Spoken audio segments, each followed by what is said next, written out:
bring a couple of principles to a state organization that may help people take action.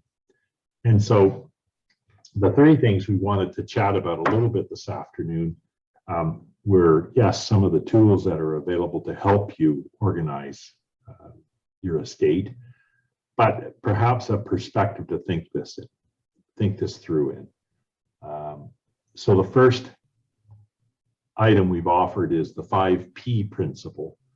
And the 5P principle is that proper planning prevents poor performance.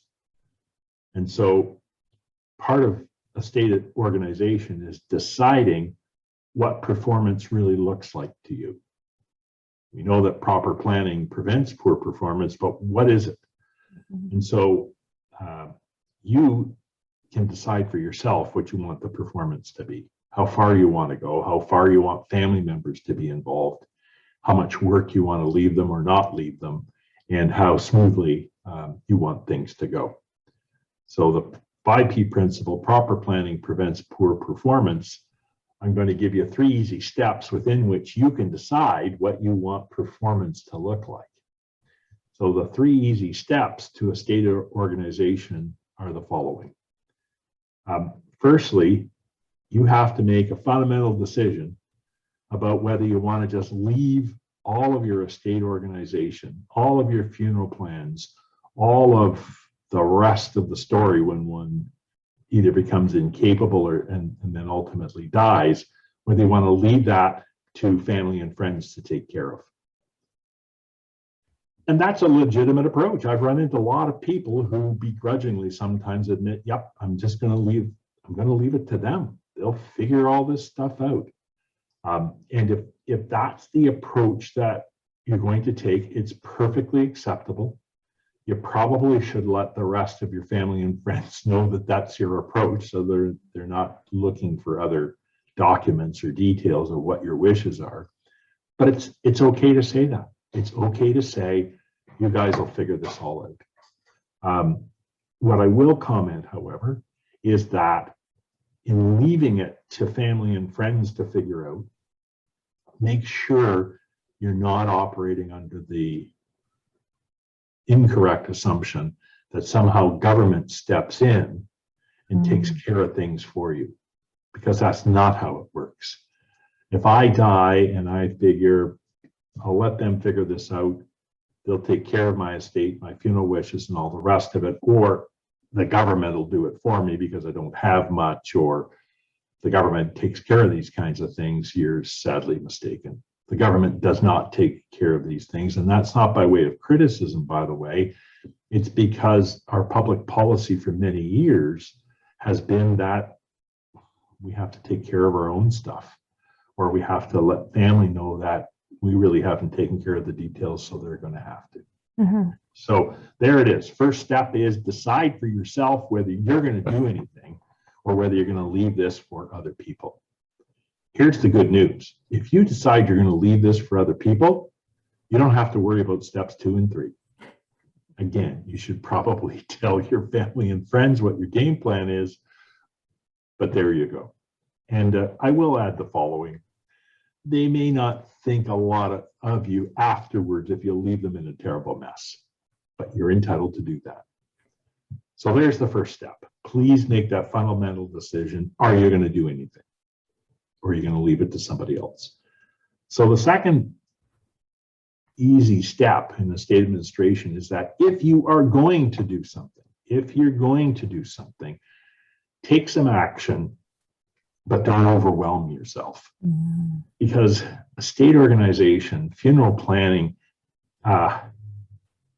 it's a fluid thing. I mean, I may make my plans for my funeral today, or I may do some work towards my estate organization, but it's fluid. I'll review it over time, and my wishes may change and my approaches may change, and that's okay. So don't get overwhelmed by it. The fact of the matter is that you can only get so much done. So let's say you've never done anything. Let's say you haven't organized your affairs. You haven't got things in a condition where somebody else could step in and help you. What should you do? And this is where the KISS principle. See how I'm throwing these things around today? The 5P principle, the 3 easy steps, the KISS principle. What's the KISS principle? It's keep it simple, silly, KISS. The KISS principle comes in. Because if you can imagine for a moment, despite the incidents of people stealing other people's identity online and all the rest of this terrible thing we hear about, there is not a central clearinghouse that will record all of your information for you. In other words, in the event of my becoming incapacitated or dying, there's no button that can be pushed that my family or friends will be able to find out all the information they need to know about me. It's just not there. Maybe it will be at some day. That's when they put the microchip in our brains and we'll all head for the hills. But the fact of the matter is there is not a central clearinghouse with all the information you need about me or anybody else. So here's what I suggest to people. Take 3 things. We're going to get some more sophisticated tools in just a moment, but for the moment, take some action. Take some, if you're Hamilton based, Fortino or Metro shopping bags. Those things are strong. If you're outside of Hamilton, then your favorite grocer will probably have some good strong bags available to you. And if you want to be easy on the environment, use the recyclable bags, please. So take those bags, take your wallet, and take your income tax returns from the last couple of years, okay? And what I want you to do is for the next 60 days, any mail that you receive, so we're talking about hard mail from Canada Post, or alternatively, electronic, the digital stuff, and put it into these bags. Just collect it all. Add to that the contents of your wallet. Now, because you're probably going to need it, what I really want you to do is take your wallet and then photocopy the stuff that's in it. Your driver's license, your health card, your credit cards, just put them on a photocopier, or if you can scan them, take your cell phone, send pictures of the contents. It's easier now, but do that as well. So we've got the bags to hold stuff, your electronic as well as your hard mail. We've got the contents of your wallet. And then the third thing I want you to toss in there are income tax returns for the last couple of years. Why income tax returns? Because they in fact tell us the financial story of where your holdings might be generating some income. And so it helps people understand, what you're holding and where those holdings are. There's a T-slip in there from a particular bank or financial institution. It's probably a good hint to your family and friends or to yourself that you better get the details of that investment down. So step 1, am I going to do anything or not? Step 2, okay, let's make this taking of action pretty simple. I mean, in 60 days, you can fill those shopping bags. Again, the recyclable ones, hopefully. And I can get copies of my wallet, and I can find my income tax returns and copy those and throw them in the bags. Okay, pretty easy task. You don't have to worry about having it done by Sunday at 5 p.m. Just walk along. These are sources of information that will help us a lot. I didn't mention screenshots, but I probably should have, because many people don't receive their statements in the mail anymore. So if you're logging on and doing a lot of your banking on the internet, you might take a screenshot. Oh, the banks will hate me for saying this. They really will. But anyways, don't include your passwords, but take a screenshot at least of what your accounts are, like your account numbers and where they're held. That's the critical part. If I walk into an institution with the proper authority, they're going to tell me what the accounts are. You don't need the account numbers all the time, but you need to know which institutions are being dealt with. Okay, so far, there's our 2 steps. Now, step number 3, and remember, this is only for people who are going to take action. For those of you that said, no, no, no, no, I'm going to leave it for everybody else, you're out of this. You don't have to worry about step 2 and 3. So what's step number 3? Step number 3 is to invite your go-to people to a lovely dinner on a Friday or a Saturday night. Who are your go-to people? They're the people who are going to be there for you, who are going to take care of you when you can't take care of yourself anymore, or who will take care of funeral matters and estate matters. And you're going to invite them to a lovely dinner. Okay, you can order out and get McDonald's or whatever fast food you want, but they'll think it's lovely you've invited them out. Why? Because you're going to say to them, look, I am going to count on you to do a lot of work for me. And so I wanted to give you some tools to help. Now, I didn't mention this, but if it was me doing this, I'd hold off on dessert. Like, give them the meal, get them on board to doing a little bit of work. You're still alive, so you're actually getting the people who are going to do this work to help you. It's a plus, it's a win-win. But hold off on dessert, because if you serve them dessert, you know they're going to head for the door the minute they're finished. You want to hold them off. Present them with the bags. Present them with this stuff and say, here's all my stuff, or at least here's most of my stuff. Can you help me organize it, or do you want to look through it and ask me questions about it? Because that's how it's organized. And trust me, for those of you who on step 1 have decided they're just going to leave this for somebody else to worry about, this is what those folks are going to do after you die. They're going to walk into the funeral home, walk into the lawyer's office, and just bring piles of stuff in that they don't know what to do with. So you might as well start the process a little earlier, okay?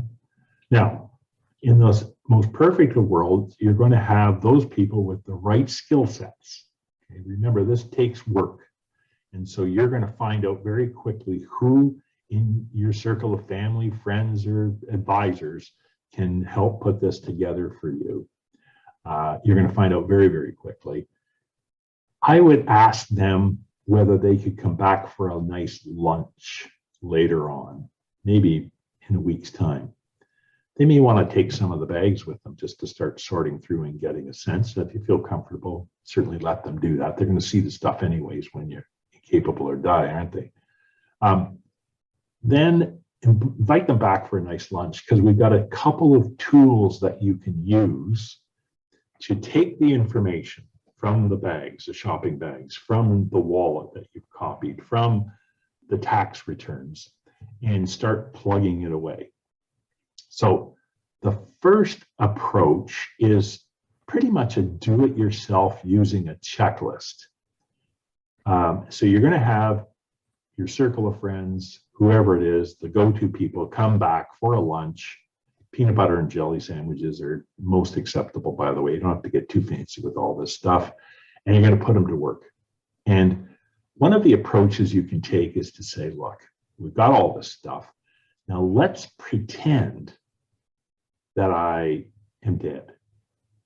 And let's walk through a checklist and see if we've got this information available. Mm-hmm. So Katie, you were kind enough to pull up our funeralhelp.ca site, which is still in its organization or creation stage, but we're going to walk on that. Can you bring up our checklist for us? Just before we move on to that, we did have a question in the chat from Kathleen. Kathleen was wondering, what electronics do you mean? Kathleen, what do you want to clarify what do you mean by electronics? And then Bill, do you think that this was keeping track of our logins and all of our electronic records? It is in part doing that. And Katie, thank you for raising that issue, because those digital logins are really important for us to understand. It gets really hard trying to break the code, especially if I have things organized on my computer that would solve and save a lot of this hard physical work being done. It's nice to know what the logins are. And again, you're only sharing these with very trusted people who are going to be there to use them in any event. And you can always change them if you're not feeling comfortable. Just change the password. But yes, so the answer to the question about what are the electronics, they are some passwords. Now, you don't have to give passwords out to your bank accounts or to other financial holdings, but you need to be able to tell people where those accounts are being held, who your financial advisors and so on are. And by electronic, I also meant email, because many of us, not all, and by the way, I'm not promoting it, but many of us now get our bills and our statements by email. Mm-hmm. So rather than take a simple example, the Electra hydro bill coming in the mail anymore, it comes to me digitally. My MasterCard statement comes to me digitally. So that's why I'm going to encourage you to try to keep your electronic mail for a 60-day period as well, because it will trigger the, oh, geez, that's right, I get this statement every so often, so I better let my folks know about that. I think to take it one step further too, I was just thinking as you're saying that, I don't even receive statements anymore. My statements are in the app. So I check them when I want to see my balances or my due dates or whatnot. So I don't even receive any email at all. So if I didn't let people know that I had all of my stuff in that app, there wouldn't even be record of it in my email. Right. Mm-hmm. And so again, this is just something important to record. Mm-hmm. And we'll keep track of that. I am not anxious to have people giving away passwords and all the rest of it, because they change all the time. I don't know about you, but I'm always being prompted for new passwords or otherwise. But it's important that those who will be there to help you and support you in later years or incapacity or even after your death know exactly which institutions and how you're doing your business. That's a really important part. Well, thanks for Kathleen, asking. I hope that helps, by the way. Yes, she says thank you. Thanks, okay, thanks. Great question. I think we need to stress this digital world more and more and more. It was early on, it was an odd concept to start talking about this, but I feel like it's just everything's moving towards it. So I think we definitely need to stress this more.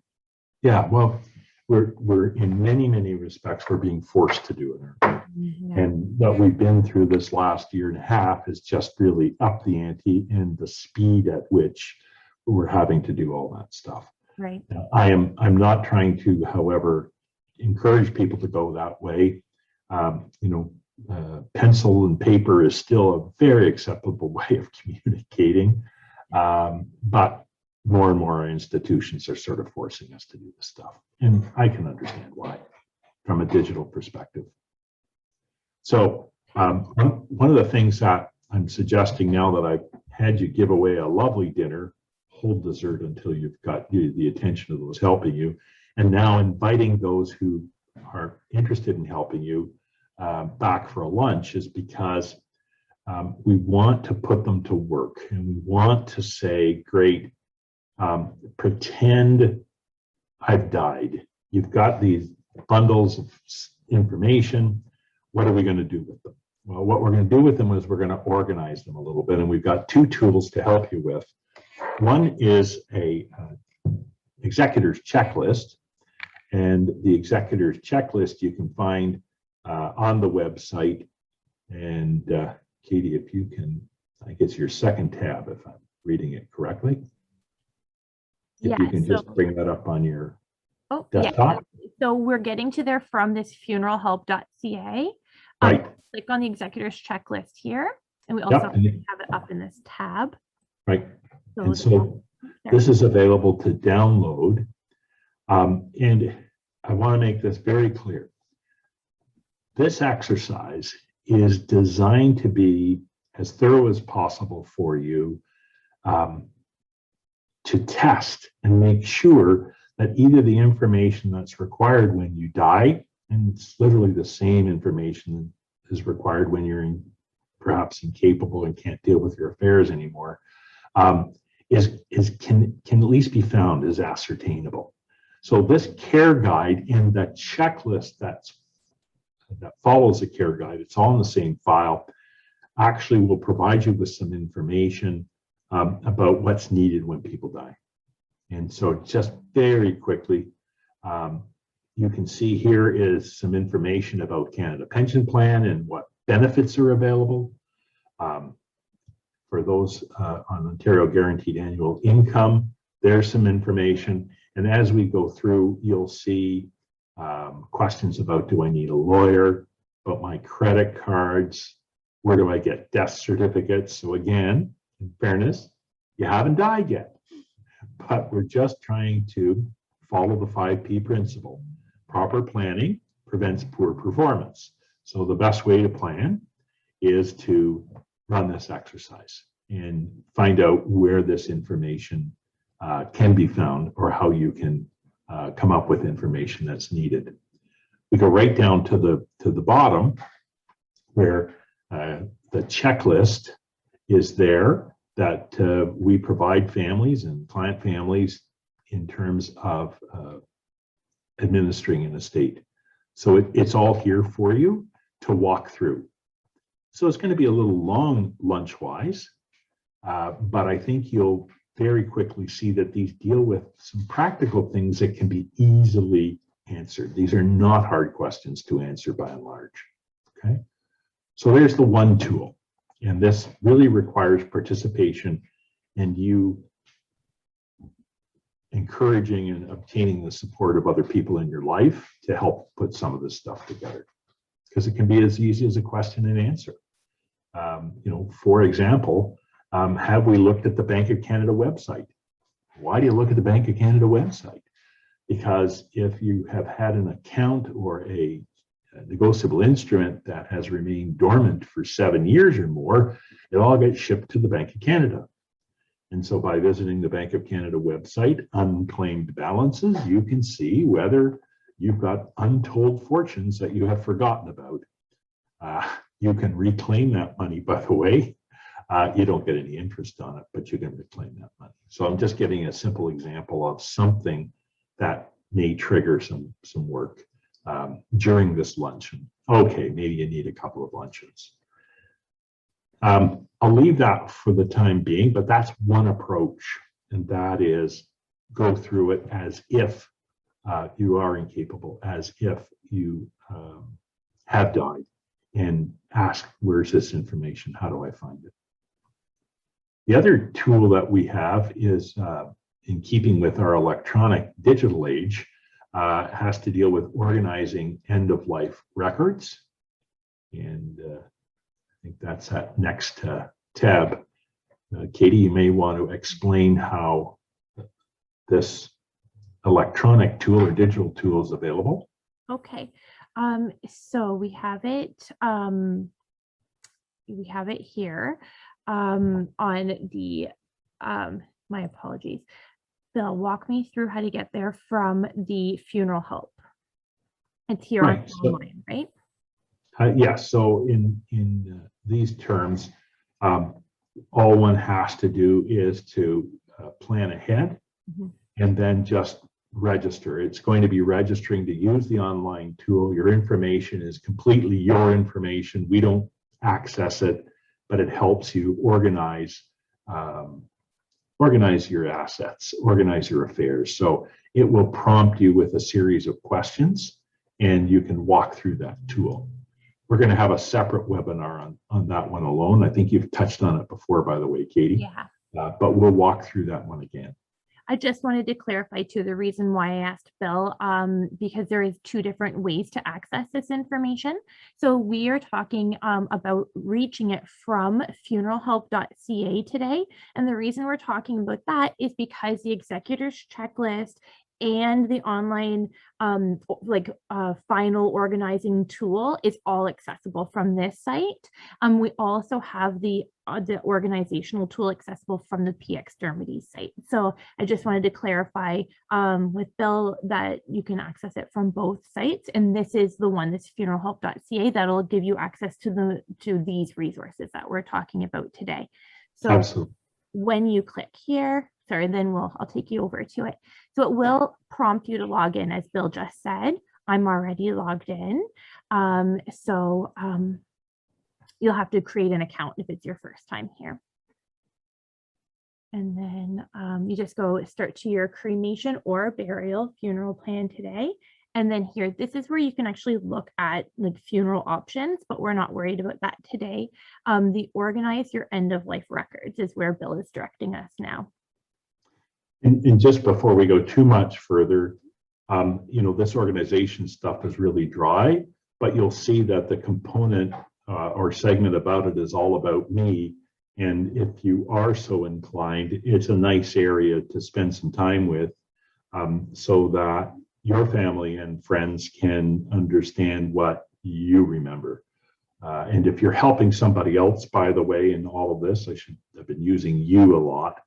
But if you're there to support other people in this effort, it allows them, the other people you're supporting, to share what's been interesting about their life or what's been painful, what's been the challenge. So I didn't want to overlook that one. There is a ton there, and it's really amazing. A lot about memories throughout your entire life. Okay. Did you want to get into this, Bill? I think we're going to leave that for another session. We just wanted to highlight that whether you wanted to take the checklist approach or something that's more interactive, these tools are available to you. And we're happy to walk through them, to provide them to you, access, but also in case you wanted us to help you go through some of this, we're happy to do that. If you have questions about how to access this information, I'll just give you my email address also. I'm just going to pull up the screen for the Dermody's website, just so it's easy for you to see my email address, just for the sake of simplicity. Okay. A handsome group of people. Oh, aren't they? So if you do have questions about any of this or the next portion, if you were interested into getting into that, there's a lot of good stuff there too. So either anything that we've talked about or the next stage, if you want to get into that, just send me an email or you can call me or text me. Great. Is there anything else that you wanted to touch base about, Bill? So here it is. I think just to try to summarize this, it's all about each of us deciding how we want things to perform. It's whether we want to be able to leave this to others. As I've said, at least I think you should tell them, I'm just going to leave it all to you guys, and you can figure this out. You'll do a good job. Or alternatively, if you can, to try to do a little bit of legwork for people. Because for those of you who have supported others, have been there to care for them, or perhaps more pointedly have been a power of attorney for somebody, or an estate trustee executor for somebody, or have had to come in and make funeral arrangements for somebody, what you know is that the job is not what it's cracked up to be. It's not as easy a job as perhaps others might think. It involves a lot of questions and answers that are not always readily available to you. So we're just encouraging people to take action. It won't all be done by Sunday at 5 p.m., as I like to say, step by step. And if we can help with these tools, please feel free to use them. Thank you so much, Bill. Thanks, Katie. I always learn so much when we do this. Oh, you're too kind. You're too generous in your comments. So if you have any questions for Bill, you can direct them through me and I'll make sure that we get back to you. If you, again, need help with anything that we've just gone through, if you need even just like tech assistance, like how to download it to your computer, let me know. I'll help you. Additionally, if you're new to technology and you would feel more comfortable doing all of this in like a hard copy, let me know. This is all in true paper form still, so we can get a package of these booklets to you and the checklists and everything. So they are all in hard copy and you can either pick one up up, or we can drop off like the whole package of everything. So there are lots of resources available to you. Just let us know if you need them.